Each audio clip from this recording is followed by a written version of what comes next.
नमस्कार, बिहार के digital media का जनक भारत लाइव देख रहे हैं आप। जनता दरबार कंसेप्ट पुराना है, लेकिन इसकी जो शुरुआत है अब फिर से बिहार में चर्चा के साथ शुरू हुई है। ये बात हम कैसे कह रहे हैं कि आपने देखा है जैसे ही Nitish Kumar ji back to basic mode में जाते हैं, जनता दरबार की दोबारा शुरुआत करते हैं, इसके साथ ही बीजेपी अब नीतीश कुमार के अंदर नहीं रहना चाहती है और एक सहयोग नाम का कार्यक्रम लॉन्च कर देती है। सहयोग कार्यक्रम में क्या होता है, तो जनता दरबार के ही तर्ज पर जो बीजेपी कोटे से मंत्री हैं बिहार सरकार के, वे बीजेपी कार्यालय में, बीजेपी के प्रदेश कार्यालय में आकर के बैठते हैं और लोगों की समस्या को सुनते हैं। इसके बाद जदयू भी इस पूरे प्रकरण में पीछे हटने वाली नहीं थी। आपको बता दें कि जदयू के प्रदेश अध्यक्ष हैं उमेश सिंह कुशवाहा जी, उन्होंने स्पष्ट कर दिया, उन्होंने एक नया फिर इनिशिएटिव ले लिया और जदयू के भीतर जो जदयू से कोटे वाले मंत्री हैं बिहार सरकार के, उनका उन्होंने एक जो है आपको बता दें कि उनका जनता दरबार लगाना शुरू कर दिया। यानी कि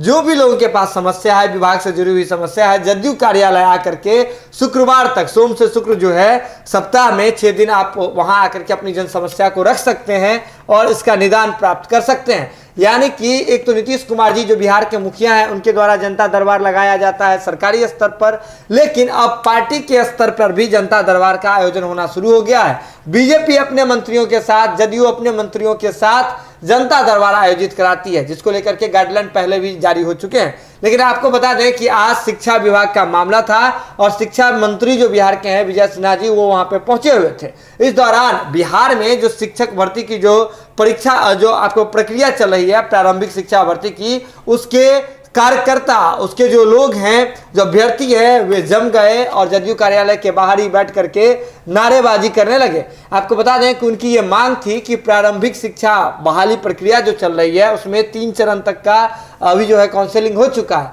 तो 2 चरण तक तो हो चुका है, लेकिन अब तीसरे चरण में जो रिक्त जो पद है, यानी कि 50,000 से अधिक पद रिक्त हैं, साथ ही साथ जो महिलाएं अनुपस्थित रह रही हैं उनकी जगह पर पुरुष जो अभ्यर्थी हैं उनको मौका दिया जाए। ये बात शिक्षक संघ के द्वारा इस बात की मांग की गई थी, जिसके बाद इस पूरे प्रक्रिया पर शिक्षा मंत्री विजय जी ने सीधे तौर पे कहा है कि ये जो मांग हो रही है ये इतना करना तत्काल प्रभाव में आसान नहीं है, क्योंकि जो सीट महिलाओं के लिए आरक्षित है, महिला शिक्षक के लिए, महिला शिक्षक अभ्यर्थियों के लिए आरक्षित है, उस पर तुरंत जो है पुरुष अभ्यर्थियों को जगह नहीं दी जा सकती है। इसके लिए प्रक्रिया है और प्रक्रिया का पालन करने के बाद ही इस पर कोई निर्णय लिया जा सकता है।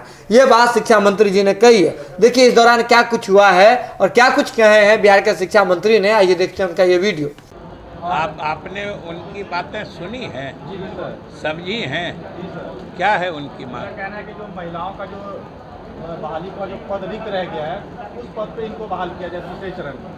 आपको क्या लगता है कि जो पद महिलाओं के लिए आरक्षित है उस पर सरकार तुरंत पुरुषों को बहाल कर सकती है कि उसके लिए आवश्यक प्रक्रिया करनी होगी? तो अभी तो पूरा चरण भी कंप्लीट नहीं हुआ है, अभी तो अलग अलग स्टेज में ये नियुक्ति की प्रक्रिया चल रही है।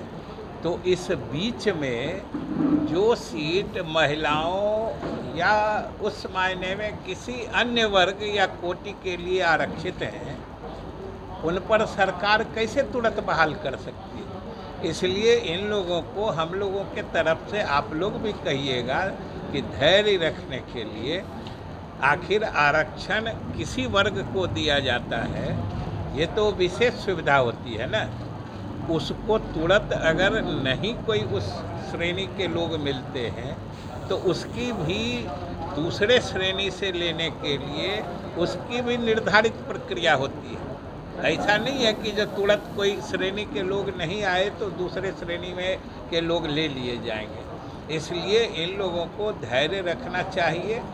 हम लोग सारे स्थिति की समीक्षा करके सही समय पर सही निर्णय लेंगे।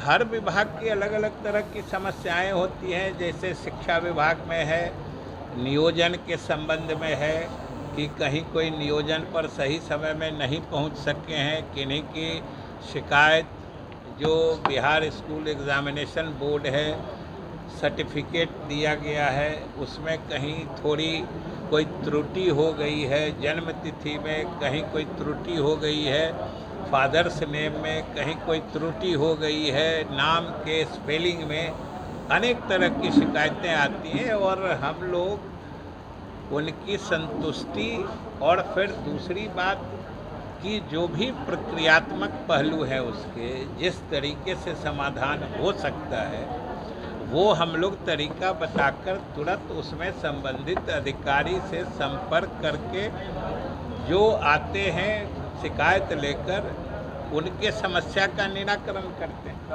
अगर ये वीडियो पसंद आई और वह बिहार के राजनीति और बिहारियत से सरोकार रखेनी तो सब्सक्राइब बटन दबा के चैनल के सब्सक्राइब कर ली। ओजे एगो घंटी बा ओकरा बटन दबा देला से कुल सटीक और मारक खबर रुआ मुफ्त में मिल जाई। अगर रुआ पत्रकारिता के हमनी के नया प्रयोग में सहयोग कर चाहतानी तो ज्वाइन बटन दबा दी। पेटीएम नंबर नोट कर ली 9386816700। धन्यवाद।